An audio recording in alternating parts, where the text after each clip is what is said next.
Est-ce que vous vous attendiez à une si forte opposition de l'équipe du Zimbabwe? D'abord, nous rendons grâce à Dieu.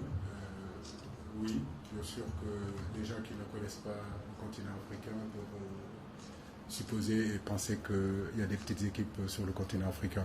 Ça fait 6 ans que je le dis et je le répète, je suis sur le terrain depuis 6 ans. Avec cette équipe du Sénégal, on a joué un petit peu partout et je peux vous dire que partout où vous allez aujourd'hui sur le continent africain, tout le monde s'organise, les entraîneurs progressent, les entraîneurs africains, les joueurs africains progressent. La FIFA donne la possibilité aux fédérations de mettre des centres techniques, donc il n'y a plus de petites équipes. Donc si vous me demandez, posez la question, est-ce que je m'attendais à une adversité, je vous dirais que tous les matchs ici en Afrique seront difficiles, seront disputés. Et voilà, je crois que ce qu'il faut retenir sur ce match-là, c'est que malgré nos absences, on a pu empocher les 3 points à force de détermination, à force de ne pas abdiquer. Je félicite vraiment nos garçons.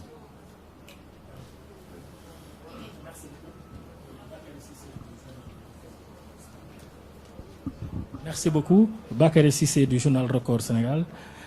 Coach, j'ai une question. Qu'est-ce qui vous a le plus plu dans ce match, si on sait que votre défense aujourd'hui est colmatée entre guillemets et que joue pour la première fois, tous les 4 jouer pour la première fois ensemble? Qu'est-ce qui vous a le plus plu dans ce match-là? Merci.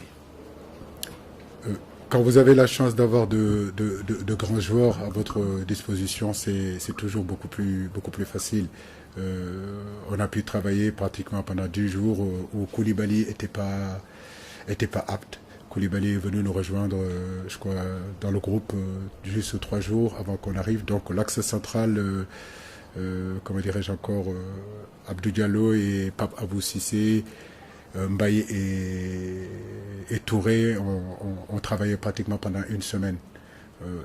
Dans ma tête, je pensais que Kouli ne serait pas apte en réalité contre le Zimbabwe, mais je ne pensais pas que c'était le Covid qui allait le toucher. Donc dans notre tête, on avait déjà anticipé cet axe-là, on les avait laissés travailler ensemble, cette défense-là. Donc ils ont créé quelques automatismes. Je pense que dans l'ensemble, ils ont su gérer quand même les attaquants du Zimbabwe, même s'il y a eu quelques erreurs. Je pense que Abdou Cissé, c'est un très bon défenseur. Aujourd'hui, sur les duels aériens, il nous a sorti pas mal de ballons. Il pouvait en marquer aussi. Abdou Diallo, c'est un garçon très intelligent dans l'anticipation aussi, même si par moment il manque un petit peu de concentration. C'est des choses qu'il faut améliorer. Je suis très content d'Ibrahim Mbaye aussi et de Balotour ici, du travail qu'ils ont fourni.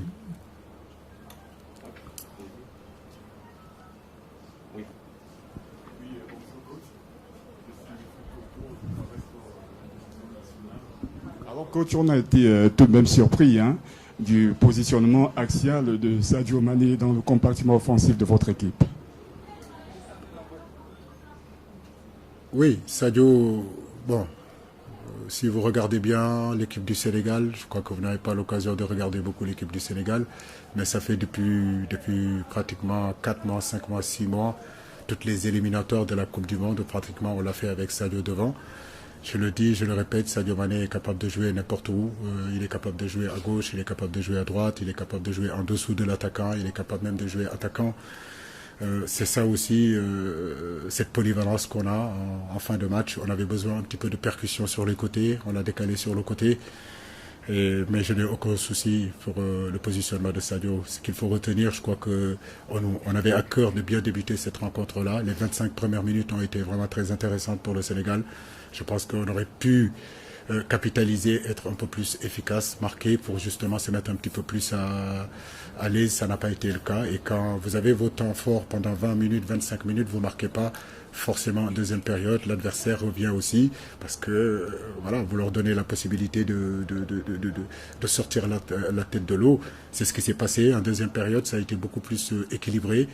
Mais comme je vous le dis, dans cette deuxième période-là, je loue l'abnégation, la détermination de nos garçons qui n'ont jamais laissé, qui n'ont rien lâché, qui ont continué à batailler, qui ont continué à se battre jusqu'à, on a eu ce penalty-là et le gagner.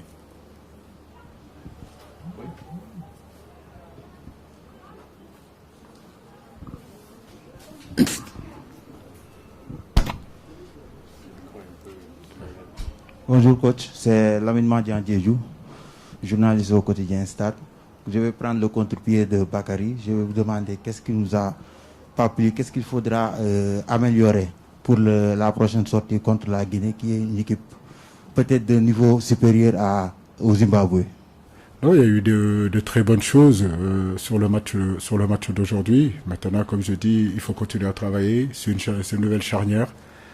Ce qu'il faut retenir quand tu es défenseur, c'est que tu n'as pas pris de but. Et quand tu es défenseur et que tu n'encaisses pas de but, mentalement et moralement, c'est bien. J'ai été défenseur, je sais de quoi je parle. Mais je veux dire, il faut continuer à travailler. Les automatismes ne se feront pas du jour au lendemain. Ça, on en est conscient. Mais c'est c'est des joueurs de haut niveau qui sont capables aussi de s'adapter. On va continuer à travailler.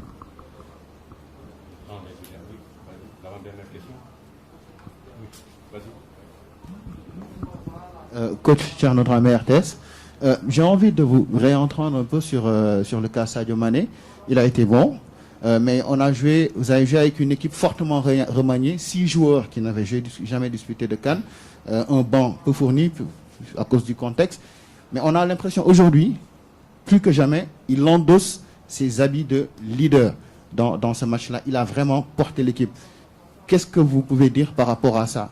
Il est homme du match, je pense que ça peut résumer un peu le match de Sadio Mané. J'aime pas trop, Thierno, parler des individualités. Je crois qu'aujourd'hui, nous, on veut parler collectif. Voilà, donc Sadio Mané fait partie d'un collectif, et ce collectif s'appelle l'équipe du Sénégal. Sadio Mané porte l'équipe le porte aussi. Je pense que ce qui est important aujourd'hui, c'est qu'il s'épanouit dans cette équipe. Et aujourd'hui, il pouvait marquer beaucoup plus que ça c'est clair et net. Mais c'est lui qui nous marque le penalty.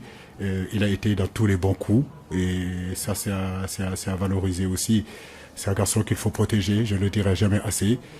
La CAN, il est très motivé, il est ici, il a envie de le gagner.